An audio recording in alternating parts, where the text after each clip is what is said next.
Bonjour les amis et bienvenue dans cette nouvelle vidéo. Aujourd'hui, nous attaquons une série sur le thème « Oser être soi-même ». Est-ce que vous êtes vous-même? Est-ce que dans votre vie, vous êtes véritablement qui vous devez être ou voulez être? Peut-être que cela vous est déjà arrivé de vous retrouver devant une situation où vous aviez peur de ce que penseront vos proches d'une décision que vous voulez prendre. Ça peut même être dans le couple. Le fait d'avoir peur de dire à son conjoint ou à son partenaire ou à sa compagne quelque chose avec laquelle on n'est pas d'accord par peur de frustrer la personne ou par peur de froisser la personne. Avez-vous peur de ce que les gens vont penser de vos décisions et de ce que vous faites? Avez-vous peur du qu'en dira-t-on? Avez-vous peur de la pression de vos proches? Je vais vous révéler 3 choses à prendre en compte si vous voulez véritablement être qui vous êtes, si vous voulez être vous-même. Vous allez apprendre comment oser tout simplement être vous-même.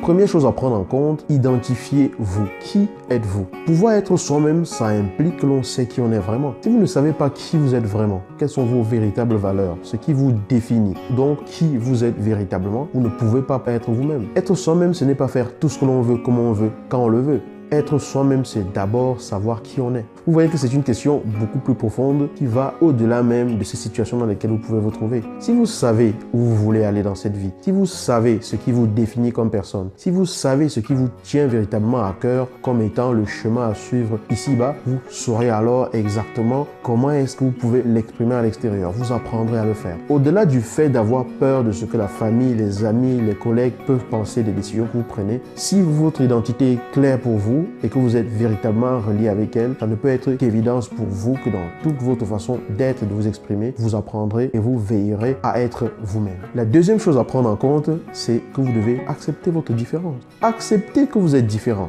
Il n'y a pas 2 êtres humains identiques sur cette terre. Vous devez accepter que vous êtes différent des autres. Le fait de vouloir mettre tout le monde d'accord par rapport à une décision que vous prenez implique tout simplement que vous aimeriez être l'œuvre des autres. Pourquoi est-ce que vous voulez être le fruit de ce que les autres aimeraient voir en vous? Vous devez être votre propre fruit. Vous devez être le fruit de ce qui émane véritablement de vous. Acceptez votre différence et veillez d'ailleurs à cultiver cette différence en cultivant qui vous êtes véritablement. Vous êtes fait avec des potentialités et des trésors différents. Une lumière différente qui ne peut que briller de façon différente. Acceptez votre différence. Troisième chose, commencez à apprendre à agir en alignement avec qui vous êtes. S'il y a des situations de la vie que vous avez peur d'affronter parce que vous ne savez pas ce que les gens penseraient, probablement alors cela voudrait dire qu'au quotidien, même dans les petites choses, ça vous arrive de réfléchir peut-être par 2 ou 3 fois avant d'oser dire ce que vous pensez. Commencez par vous entraîner régulièrement à être aligné avec qui vous êtes. Aligner, cela implique que lorsque vous êtes véritablement en désaccord avec une situation, ne cherchez pas d'échappatoire pour éviter d'avoir à vous exprimer. Exprimez